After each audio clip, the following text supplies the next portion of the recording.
Góðan daginn, góðir bæjarfulltrúar, bæjarstjóri og bæjarritari sem eru hér á, ekki sal, ég ætla að segja það einu sinni enn, sem eru hér í útsendingu á fjarfundi í bæjarstjórn Fjarðabyggðar. Þetta er fundur númer 296 og ég segi hans þetta.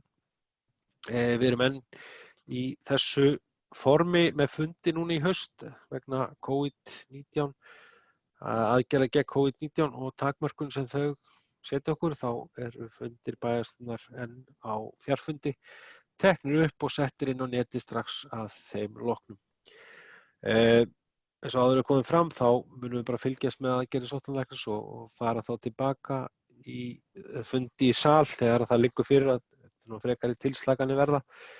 En eins og þá nýtum við okkur þessa undanþágu sem er núna fram að áramótum hjá sveitarstjórnum eða sveitarstjórnarlögunum eða frá ráðuneyti sveitarstjórnarmála undanþága að nýta fjarfundi við bæjarstjórnarfundi. Hér fyrir fundi í dag liggja fyrir fundargerðir bæjarráðs númer 675 og 676 teknar til umræðu og atkvæðagreiðslu saman ef enginn hreyfir því andmælum. Fundargerð eignaskipunar- og umhverfisnefndar númer 267.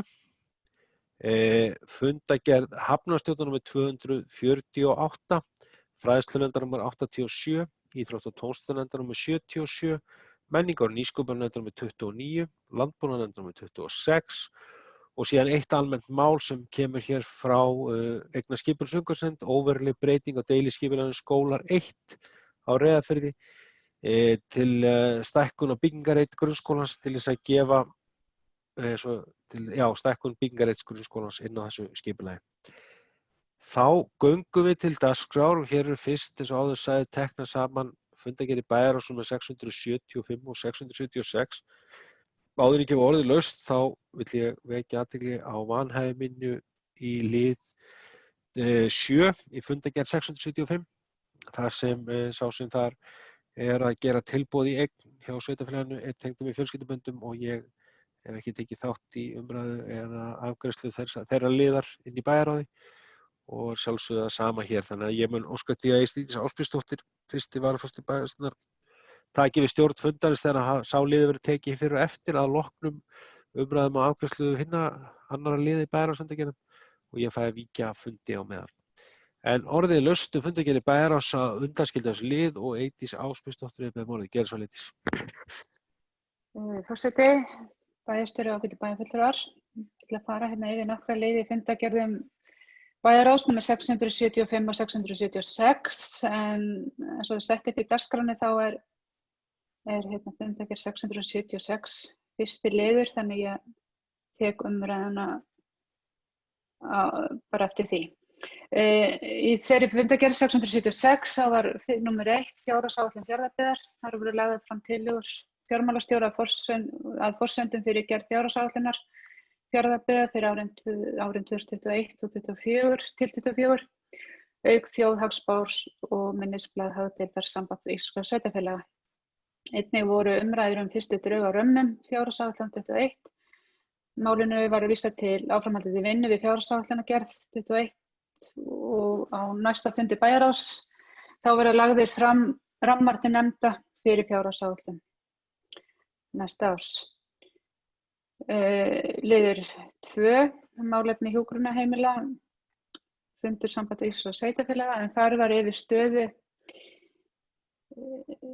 meðal annars, fyrst afsökunar, málefni hjúkrunarheimila.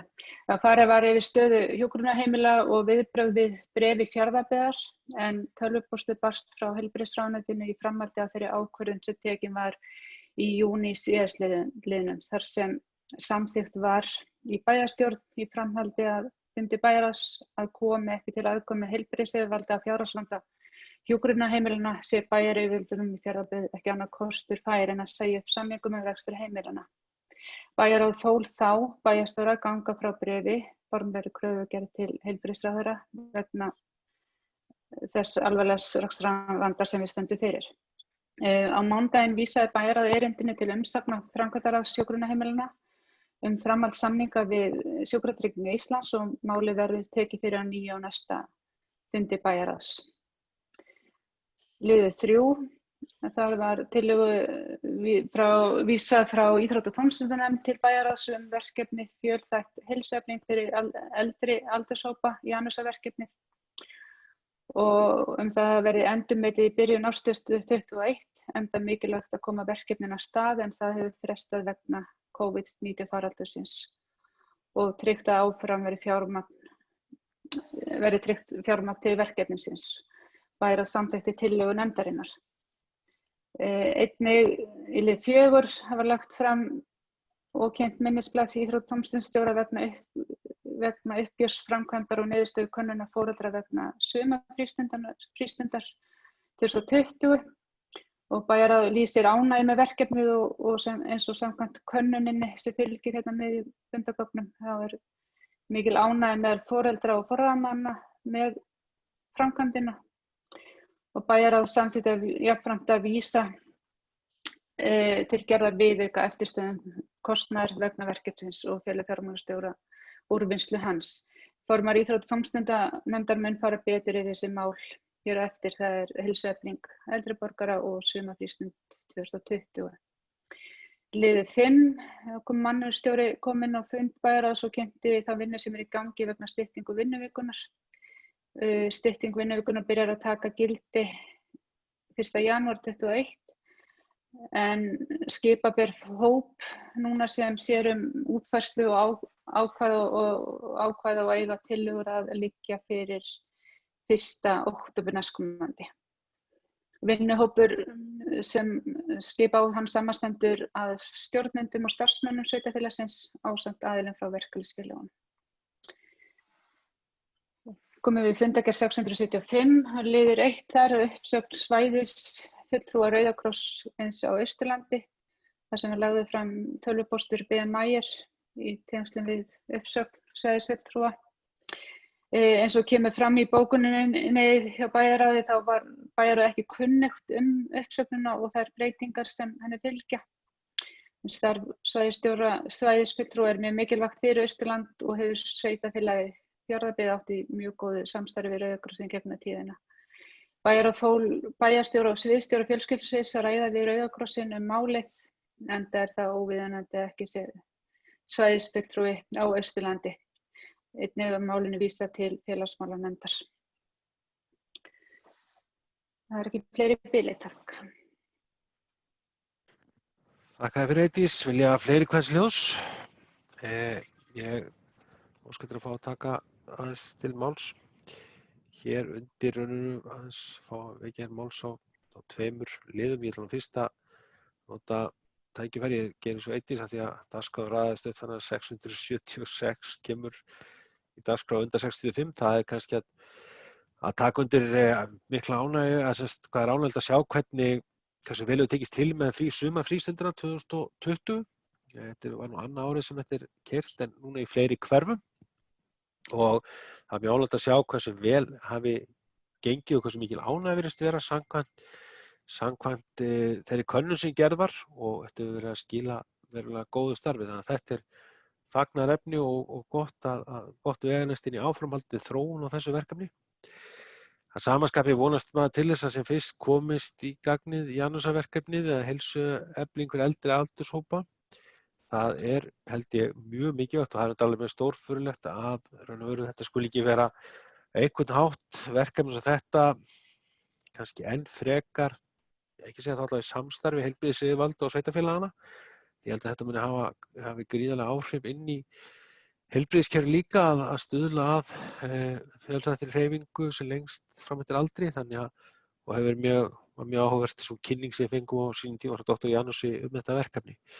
Náttúrulega svo margt annað á þessu ári hefur nú ýmislegt skólast til út af þessum blessaða COVID-faraldri sem enn að hrjá okkur, þannig að vonandi sem fyrst komust við á stað með þetta verkefni. En aðeins kannski sem svo helst sem við ræða einmitt liður sem Eydís kom inn á áðan sem uppsögn svæðisfulltrúa Rauða kross á Austurlandi. Það alveg, má segja þetta stórmerkilegt að mörgu leyti að því við höfum átt mjög gott samstarf við Rauða kross í einhvern tíðina og mjög gott samstarf við svæðisstjórnir sem hér eru, bæði núverandi og þá sem áður hafa verið á undan í ýmsum verkefnum, sveitarfélagið.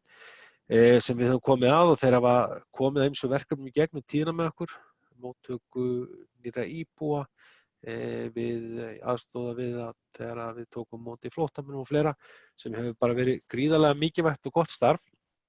En svo er þetta bara ógleymt, að því ógleymt að Rauði krossinn er gríðarlega mikilvæg stofnun sem gegnir miklu hlutverki í tengslu við náttúruhamfarir og stærri slys neðar á neðastundu og þar náttúrulega búum við svo vel að fjölda sjálfboðaliða sem starfa í hverfunum okkar í deildunum. En svæðisfulltrúinn hefur gegnt mjög þýðingarmiklu hlutverki fyrir þá sjálfboðaliða og fyrir þær deildir og þess vegna eiginlega trúði ekki og þetta er svo ekkert eini landshlutinn eins og ég held ég hafi tekið rétt eftir í fjölmiðlum. Við höfum ekki haft neina aðkoma að málinu og svo merkilegt að Rauði krossinn skyldi ekki kannski leita til sveitarfélaganna á sínum svæðum fyrst áður en þeir fóru þessa aðferð því að nú veit maður að þeir eru ekki að gera þetta af gamni sínu, þeir eru að gera þess vegna að það kreppir aðeins þeirra rekstri að það eru fleiri landshlutar í þessu þannig að ég vona að við getum fundið einhverju lausn á þessu og það verður svona samstillt ekkert bara milli okkar heldur að þessu verið kippt inn í það þannig að svæðisfulltrúarnir komast til að haldi áfram í störfum sínum því að nú átt að taka gildi áramót held ég þessar uppsagnir hafið tekið rétt eftir þegar þetta mál var kynnt fyrir okkur. Þannig að vonandi horfið það til betri vegar og þetta verður því að þetta er mikilvægt starf á svæðinu fyrir deildirnar okkar og allt það hópa fólki sem að vinna mikla sjálfboðaliðavinnu í Rauða krossinum að geta einmitt reitt sig á að það sé til staðar svæðisstjóri eða svæðisfulltrúi hverju svæði. Þetta var nú svona sem ég vildi helst koma inn á fyrir utan svo aðeins lið 28 sérstaklega byggðakvóta á Breiðdal, Goðaborgarhaf var þarna að óska eftir og að það er svona farið vel yfir þau mál sem sérstaklega byggðakvótinn hefur haft mikið að segja í Breiðdal og atvinnu- og þróunarstjóri er að vinna það mál áfram og skoða hvernig það er haldið því að þetta er náttúrulega stór og veigamikil liður í þeirri uppbyggingu sem hefur átt sér stað í kringum sjávarútveginn á Breiðdal. En fleiri var ekki vilja fleiri kveða sér hljóðs, enginn hér á spjallinu sé ég. Þá ætla ég að bera upp fundargerðir bæjarráðs að undanskildum lið 2.7.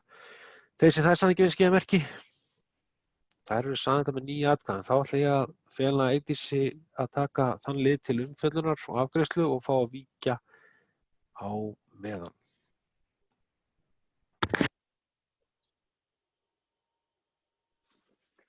Já, þá tek ég lið númer 7 í fundargerð bæjarráðs númer 675 upp.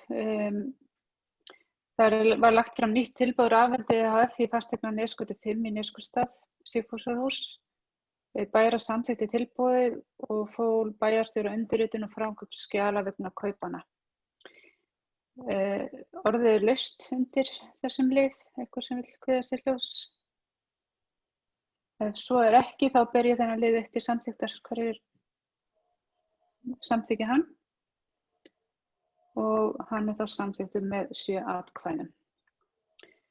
Þá ætla ég boða forseta inn á fund aftur. Eydís, sagðirðu 7? Er þetta ekki 8? Fyrirgefðu, með 8 atkvæðum.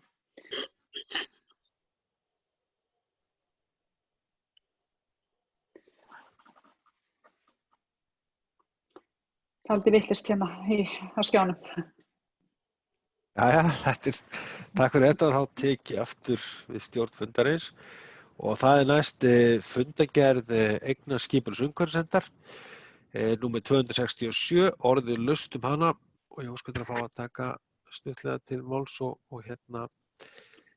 kannski vekja athygli bæjarfulltrúa á nokkrum liðum þarna sem eru svona eins og með þekkja eignaskipunar umhverfisvernd hefur margt undir í sínu störfum en og ýmis verkefni þar eru þó það var glánalegt að geta afgreitt þessu fundi byggingarleyfi til hans meðlans það sem snertir til loðnuvinnslan á Fossvogi, það sem hefur verið að byggja núna skemmu í tengslu við mjólframleiðsluna sem þar sem þetta er ánægjulegt að sjá framkvæmdir en kannski aðalega fá að vekja athygli bæjarfulltrúa á lið 3.11 sem skýrsla starfsemi ofanflóðanefndar. Árunum 2009-2017 með reglulegu millibili gefur ofanflóðanefnd út yfirlit yfir sín, svona skýrslu yfirlit sína starfsemi og hún þetta snertir okkur gríðarlega mikið okkar sveitarfélagi því að við búum við þessa náttúruvá sem ofanflóð eru og erum vonandi á næstu árum að ná að sjá fyrir endan á þeim vörnum sem til fyrir að koma til að verja okkar samfélög.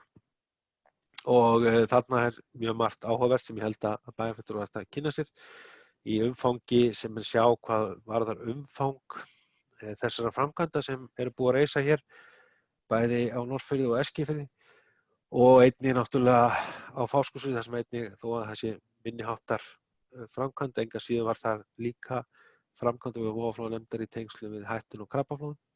Þannig að þetta mjög umfangsmikið og þarna ágætis yfirlit og þá líka kannski sjáum við það sem við höfum svo sem ítrekað bent á í gegnum tíðina, allt það fjármagn sem inn í þessu sjóði og sem sérstaklega fjármagnaður með ákveðnum hætti til mannvirkjagerðar og hefur gengið allt og hægt. Og við höfum svo margir ítrekað bent á að því að ekki hefur skort fjármagnu og það skortir ekki eins og sjáum á umfangi ofanflóðarsjóðs sem einhvers staðar 18 milljónir, hugsa ég núna, 18 milljarðar segi ég núna. Hið minnsta sem komið í hann. Þannig að þetta gagnlegt plagg og þess virði að kynna sér það. En það var ekki fleira sem ég vildi vekja athygli á í fundargerð eignarskipulags framkvæmdastjórnar. Orðið laust hana. Engin kveðs hljóðs, ég ber hann eftir samþykktar þessi bannsaðgerðarmerki. Hún samþykkt með 9 atkvæðum. Þá það fundargerð Hafnarstjórnar með 248. Vill einhver kveða sér hljóðs þá fundargerð? Enginn búinn að senda mér skilaboð. Þannig að þá byrjar hann til samþykktar þess að hann samþykkir með þessi skeiðmerki. Hún samþykkt með 9 atkvæðum. Þá erum við komin í fundargerð fræðslunefndar nr. 87. Vill einhver kveða sér hljóðs undir henni? Svo virðist ekki vera, ég ber hann til samþykktar, hún samþykkt með 9 atkvæðum. Þá það fundargerð íþrótta- og tómstundanefndar nr. 77. Orðið laust hana, Pálína Margeirsdóttir viðbæðarmaður, gerðu svo vel Pálína. Já, forseti bæjarstjóri og góður fundarmenn. Þannig hérna nokkur atriði í þessari fundargerð sem langar aðeins að hlaupa yfir og það þarna í fyrsta lagi, það liður númer 2, það úttekt á skipulagi og rekstri íþrótta- og tómstundamála. Ég bara alveg afspurnu glöð með þessa ákvörðun að fara í úttekt á þessu málaflokki og að við förum aðeins í að skoða í hvað við erum að nota peningana okkar. Náttúrulega töluvert fjármagn sem að rennu til málaflokksins og ég held að akkurat á þessum, þetta sé bara rétti tímapunkturinn til þess að fara í að sjá svolítið hvert peningarnir okkar að fara og hvernig við erum að nýta þá og sjá samanburð á okkur og öðrum sveitarfélögum. Því að, málaflokkun svolítið að blása út, vinnuskólinn að færast yfir og svona ýmislegt sem framundan. Þannig ég held að þetta sé tímapunkturinn til þess að aðeins að fara ofan í þessi mál. Þannig að ég bíð bara spennt eftir að þær hjá Ráðrík hefji störf og komi til okkar og fara að grufla í okkar málum. Síðan það já, eins og Eydís og Jón Björn komu bæði inn á áðan í sambandi við sumarfrístundina. Hún gekk mjög vel, held ég okkur sjóðu að fullyrða. Það var bara almenn ánægja með hana og þau vitnuðu nú bæði í könnun sem var gerð á meðal foreldra eftir sumarfrístundina. Og þar voru bara allir alveg rosalega glaðir og hamingjusamir með þetta og fór bara fram úr væntingum fullt af foreldra. Kannski mesta ég get kannski ekki nota orðið áhætta en kann maður segja það sem sagt í sambandi við þetta, það í sambandi við að vera að fá manneskjur í 5 vikna störf. Það kannski helsta áskorun, það það sem ég vildi nota. Það þetta að við séum að fá gott starfsfólk til þess að vinna fyrir okkur í 5 vikur. Það tókst alveg frábærlega í sumar, við vorum mjög heppin með starfsfólk og en þess vegna höfum við náttúrulega líka verið að horfa á það hvort við getum sameinað þetta öðrum frístundum 69 ára barna, þannig að það verði svona heildstætt yfir árið og þó við séum ekki komin þangað ennþá, þá sé ég alveg fyrir mér að það verða næstu árum, því við vitum það alveg að þegar fólk fær svona þjónustu og það ánægt með hana, við erum ekkert að fara að bakka út úr henni aftur það verður alltaf ákall í meira og öðruvísi og það er kannski eina sem að fólk ekki hafði út á að setja, en svona komið innlegg í umræðina, það var sko varðandi tímasetningar, þá bæði tímaramman á sumrinu eða tíma yfir daginn. Það var svona eina sem að foreldrar tjáðu sig eitthvað um.